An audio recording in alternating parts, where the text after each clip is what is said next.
और आज बात करबो नवा छत्तीसगढ़ी फिल्म के बारे में जेकर नाम होने वाला है मंगलसूत्र। संगवारी को बता दूं कि छत्तीसगढ़ी फिल्म इंडस्ट्री में एक के बाद एक नवा लगातार छत्तीसगढ़ी फिल्म आवत रही। यही कड़ी में आने वाला है एक बहुत ही जबरदस्त फैमिली ड्रामा वाले फिल्म जेकर नाम है मंगलसूत्र। जिन फिल्म के स्टार कास्ट में नजर आई सुपर स्टार प्रकाश अवस्थी है। बता दो संगवारी की प्रकाश अवस्थी के बहुत कम फिल्म आवत है। 2026 में एक पहला फिल्म आने वाला है जेकर नाम है मंगलसूत्र। के निर्माता हवे गणेश गुप्ता जी हा। फिल्म ला डायरेक्ट करे हवे नितेश लहरी हा।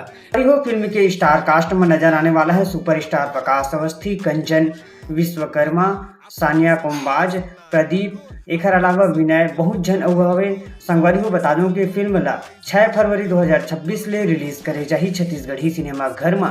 त तुमन है ये फिल्म के अगुरा करत हो कि नहीं मोला कमेंट में दो। वीडियो बने लगिस त लाइक करो। जोहार।